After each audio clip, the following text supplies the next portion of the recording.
지난주 주님의 세례 축일에서는 하나님의 아들이심을 드러내는 순환은 결국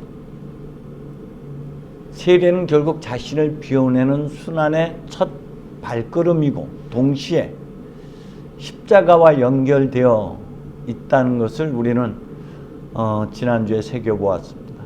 오늘 복음은 하나님께서는 주 예수께서는 우리에게 성령을 주시는 분, 당신의 극진한 사랑을 우리에게 베풀어 주셔서 다시금 생기와 활력 그리고 기쁨을 되찾아 주시는 분으로 계시되고 있습니다.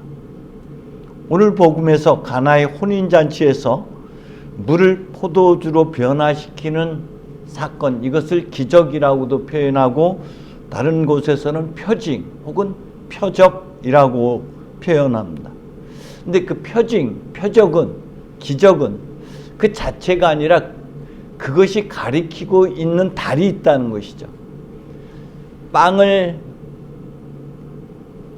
5,000명이나 넘게 먹게 한 이 사건은 단지 우리의 배고픔을 채워주시는 사건이 아니라 빵을 엄청나게 많이 부풀리는 그런 것이 아니라 그것이 가리키는 기적의 의미, 이 표징의 의미가 있다라는 것이죠. 물을 포도주로 변화시키는 이 일도 그것은 단순히 손가락에 불과한 거고 그것이 가리키고 있는 달이 있다는 것입니다. 무엇을 가리킬까요? 그것은 물이 포도주로 변하는 이 표징은 주님의 탄생과 더불어서 순환 그리고 부활이 우리에게 가져다주는 신비를 밝혀내고 있습니다. 그것은 특별히 혼인잔치는 성서에서 그렇게 표현하고 있죠. 혼인 남자와 여자가 합하여 새로운 한 몸을 이루는 것처럼 하나님께서는 이스라엘을 혼인 관계로 바라보고 있다는 것이죠. 그래서 일독서에서 이제는 너를 사랑하는 나의 임이라 나의 땅을 내 아내라 부르리라. 젊은이가 처녀를 아내로 맞이하듯 너를 지으신 이가 너를 아내로 맞아들인 신랑이 신부를 반기던 너의 하나님께서 너를 반기신다라는 이사야 예언의 말씀이 예수 그리스도를 통해서 성취되는 모습을 담고 있습니다. 혼인잔치에서 남자와 여자가 새로운 한 몸을 이루듯이 하나님과 우리가 새로운 한 몸을, 하나님과 인간이 새로운 한 몸을 이루게 되므로 인간이 신적 인간이 되는 것이고 하나님의 신성에 참여하게 되고 하나님의 숨결 영이 불어넣어짐으로 말미암아 우리의 삶의 생기와 활력을 되찾아 주셔서 다시금 한처음의 모습, 보시니 참 좋았다 했던 그 모습, 한처음 에덴 농산, 에덴 낙원에서의 그 풍요와 기쁨을 다시 되찾아 주는 일로 우리에게 안내하고 있는 것이 물이 변하여 포도주가 되는 사건인 것이죠. 오늘의 주제는 우리의 삶에 다시금 잃어버린 생기와 활력, 기쁨을 되찾아 주시는 것, 그것이 포도주가 상징하는 의미인 것이죠. 근데 그 가나안 혼인잔치가 사흘째 되던 날이라고 표현되고 있습니다. 그것은 사람들이 세례 요한에게 와서 당신 도대체 누구요? 당신은 자신을 누구라고 생각하고 있어? 라는 물음에 나는 광야에 외치는 이의 소리다라며 자신의 정체성을 알아차린다는 것은 성탄인 것이죠. 내가 누구인지를 알아차리는 이 일이 있은 다음 날, 그게 둘째 날이 되는 거예요. 둘째 날, 그게 첫날이라면 둘째 날에는 예수를 보고 하나님의 어린 양이 저기 가신다며 예수의 정체성을 선포하는 것이 둘째 날 이루어지게 되는 것이죠. 그리고 그 다음 날, 그리고 그 이튿날이라고 계속 표현되고 있는데, 그 다음 날에는 요한의 두 제자와 시몬을 부르시게 되고, 그 이튿날, 넷째 날에는 빌립보와 나다나엘을 부르시는 사건이 있은 지 사흘째 되던 날. 그렇기 때문에 여기에 숫자가 갖고 있는 상징적 의미가 있습니다. 첫 번째, 사흘째 되던 날 3일은 무엇을 의미하냐면 예수님의 부활 축일을 의미하는 것이죠. 부활의 기쁨과 잔치가 벌어지는 그 즐거움을 다시금 우리에게 되찾아 준다라는 것이고, 동시에 그 3일과 앞서 4일에 합해지면 제7일이 됩니다. 그 7일은 창조가 완성되고 하느님 모신이 참 좋았다 했던, 그래서 한처음의 기쁨과 즐거움이 다시 되찾아지는 날, 그것을 상징하는, 그것이 제3일이고 동시에 제7일입니다. 예수의 부활과 같이 맞닿아 있는 것이죠. 다시 앞서 말씀드렸던 대로 부활의 기쁨과 그리고 한처음의 영광이 회복되고, 그리고 하나님의 은총이 가득 찬 넘치는 그런 축제의 날이 제7일, 그것이 잔칫날이라고 표현되고 있습니다. 그런데 하나님께서 우리를 에덴 낙원의 삶, 축제의 생애를, 삶을 살라고 우리를 이 땅에 보내주셨는데, 삶을 살다 보면 혹은 그리스도의 부름을 받아 신앙생활을 하던 우리의 삶의 여정에서 포도주가 떨어지는 날이 있다는 것이에요. 포도주가 떨어졌다는 것은 우리가 가졌던 신앙의 어떤 삶의 의미나 목적의식을 잃어버렸다는 것이고, 내가 누구인지 나를 잃어버렸다는 의미이고, 길에서 길을 잃어버렸다는 의미인 것이죠. 이것을 예수께서 염려하셔서 4,000명을 먹이는 기적사건에서 주님은 측은지심을 가지고 저들이 먼 길을 가다가 도중에 쓰러질까봐 염려했던 것처럼, 신앙의 여정에서 길을 잃어버리는 것, 삶의 의미를 잃어버리는 것, 생기를 잃어버리는 것이 포도주가 떨어진 삶을 의미하는 것이죠.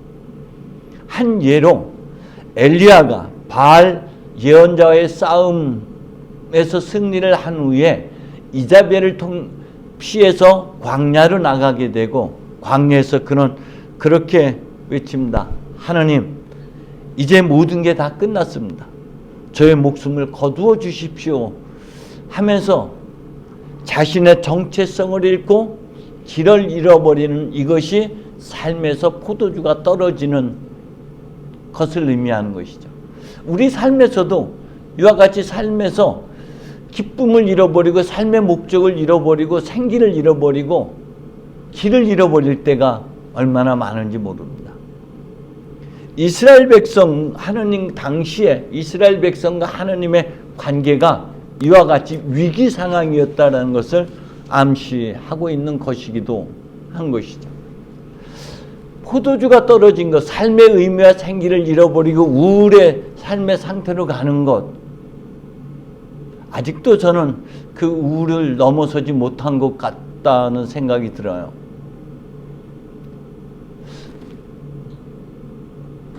그것을 어떻게 알아차리냐? 마리아가 알아차립니다. 마리아는 영혼을 의미하고 우리 내면의 여성성을 의미하는 것이죠. 영적인 것을 잘 감지해내는 여성성이 우리 안에 있어요. 그런데 그것을 어떻게 알아차리냐면은, 너 어디 있느냐라는 아담을 부르시는 하나님의 음성에서 넌 너 자신을 누구라고 생각하느냐? 난 누구이지? 하갈에게 너 어디에서 와서 어디로 가느냐? 나는 이 물음, 세 가지 물음 안에서 우리는 그 답을 찾을 수가 있어요. 내가 지금 어디에 있는지, 난 누구인지, 지금 어디를 향해 가고 있는지를 물을 때만 비로소 내 안에 포도주가 아직 남아있는지, 내 안에 기름이 남아있는지, 내 안에 그런 생기 포도주가 떨어지는지를 알아차리게 됩니다. 우리가 반드시 이런 상황에서 기억해야 할 것은 누구든지 구하면 받고 찾으면 얻고 문을 두드리면 열릴 것이라는 말씀. 이어서 주님께서는 너희가 악하면서도 자녀에게 좋은 걸 줄 줄 알거든 하물며 아버지께서야 구할 사람에게 더 좋은 것을 주시지 않겠느냐라는 이 말씀을 굳게 부여잡아야지만이 이 어둠의 터널을 넘어설 수가 있습니다. 그럴 때 주님은 무심하게만 느껴지고 하나님이 우리를 버리고 우리를 잊은 것 같이 느껴질 때가 얼마나 많은지 모릅니다. 마치 마리아가 그렇게 예수께 아뢰었더니 예수께서 아직 내 때가 오지 않았다라고 말하는 모습에서 우리는 그와 같은 감정을 느낄 때가 있어요. 예수님께서 말하는 때는 무엇입니까? 그것은 아직 제 때가 오지 않았습니다라는 이 말은 12장에서 그리고 17장에서 그렇게 표현하고 있습니다. 사람의 아들이 큰 영광을 받을 때가 왔습니다. 아버지 때가 왔습니다. 아들의 영광을 드러내어 주시오. 아버지의 영광을 드러내게 해 주십시오. 이 때는 예수님의 죽음의 때, 순환을 의미하는 것이죠. 십자가의 죽음과 부활로서 하나님의 영광을 드러내는 그때를 이야기하는 겁니다. 그런데 그때를 지금 앞당겨서 베풀어 주시는 것이죠. 그 장차 이루어질 것을 암시하는 사건으로 오늘 물이 변화의 포도주가 되는 사건이 일어나는 것입니다. 그런데 이 사건이 일어나려면 우리가 생기를 잃어버리고 삶의 의미를 잃어버리고 길을 잃어버렸을 때 다시금 우리에게 필요한 것은 하인이라는 것이에요. 하인은 반드시 회복하는 여정에서 필요한 존재입니다. 어렸을 때 저희 그 시골에서는 품앗이라는 게 있었어요.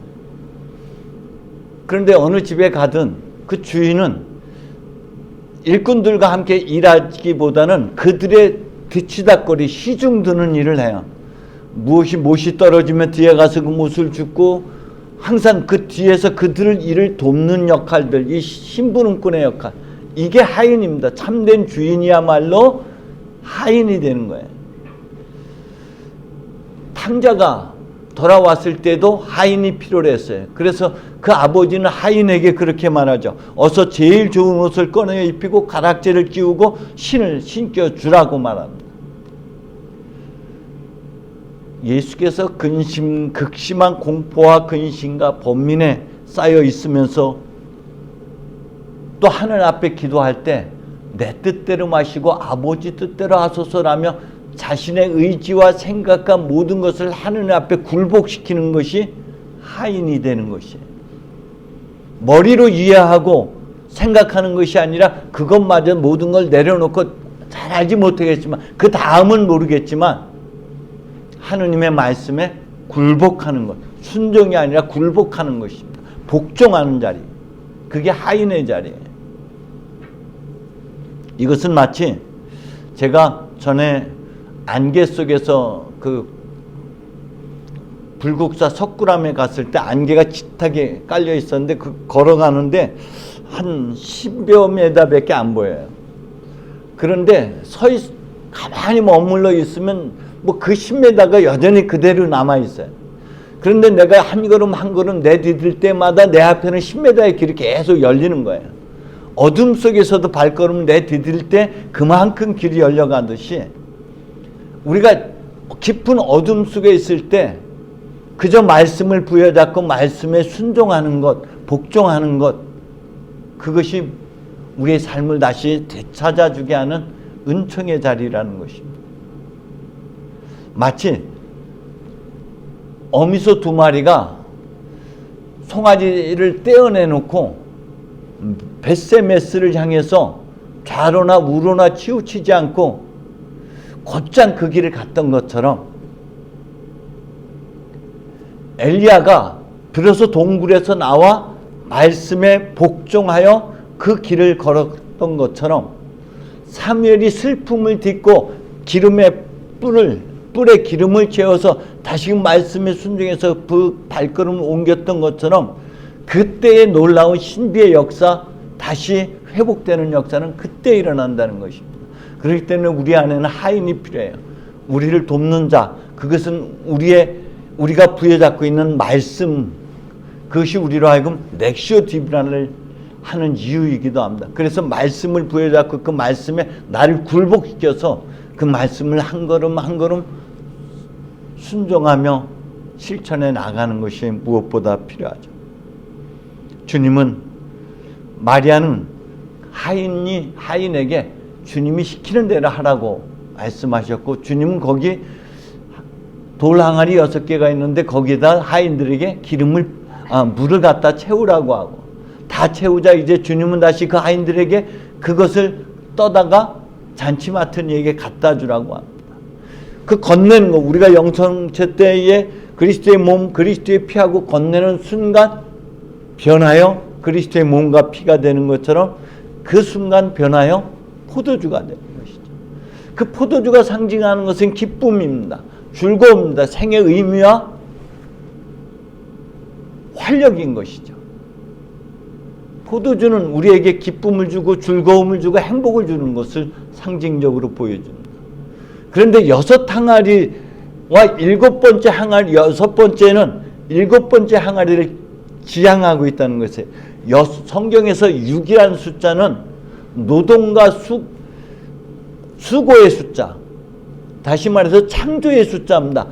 무언가 쉼이 없이 뭔가를 이뤄내는 수고의, 노동의 숫자인데, 이것은 제7, 쉼을 필요로 하는, 쉼을 지향하고 있는데 7번째 항아리를 가리키고 있고요. 그 7번째 항아리는 요한복음 19장에 가서야 나타나는 항아리예요. 그것은 예수님의 옆구리에서 흘러나오는 물과 피가 7번째 항아리인 것이죠. 그래서 우리는 제7일 다시 창조의 완성은 예수님이 죽음으로 말미암아 그 옆구리에서 흘러나오는 하나님의 극진한 사랑, 그 사랑을 체험할 때야 비로소 우리의 목마름이 채워지고 우리의 생기와 기쁨이 다시 되찾아지는 것이죠. 이것이 오늘 물이 변화의 포도주가 되는 사건이 가져다 주는 의미입니다. 그렇기 때문에 우리는 그리스도의 극진한 사랑으로 말미암아서 다시금 삶의 의미를 회복하고 다시금 길을 재촉해서 그 길을 갈 수 있게 되는 것이죠. 이 가나안 혼인잔치는 우리가 매주 드리는 성찬례 안에서도 계속해서 일어나는 것이죠. 우리가 갖고 온 빵과 포도주가 변하여 그리스도의 몸과 피가 되어지고, 이것을 우리가 함께 나눈다는 것, 그리스도의 사랑을 다시 깊이 성찰하고 그것을 받아들이는 은혜 가운데서 우리가 다시금 생기를 되찾게 되는 것이고, 동시에 옆구리의 극진한 사랑은 하나님의 숨결이고 하나님의 숨결은 성령을 의미하는 것이죠. 성령이 우리에게 불어넣어짐으로 우리에게 각기 다양한 은총의 선물들이 주어지는 것이고, 우리에게 주어진 은총의 선물을 공동의 유익을 위해서 활용해 나갈 때 받는 것보다 주는 것이 더 행복함을 느끼게 되는 것이죠. 때문에 우리가 성찬례를 드릴 때마다 변하여 새 사람 되고 변하여 그리스도를 닮아게 되는 것이고, 그리고 변화된 우리는 일상의 삶에서 다시금 베푸는 삶을 살아가는 것, 그것을 통해서 우리가 풍요로워질 뿐만 아니라 세상이 풍요로워지게 되는 것이죠. 저희 여러분이 함께 다시금 그리스도의 깊은 사랑을 알아차리는 한 주간이 되셨으면 좋겠어요. 그 사랑만이 우리로 하여금 살게 하는 유일한 길이라는 것 기억하시고, 다시 한번 한 주간에 나를 향한 하나님의 사랑이 얼마나 극진한 것인지, 얼마나 신비로운 것인지를 묵상하는 한 주간 되시기를 주님의 이름으로 축원드립니다. 성부와 성자와 성령의 이름으로.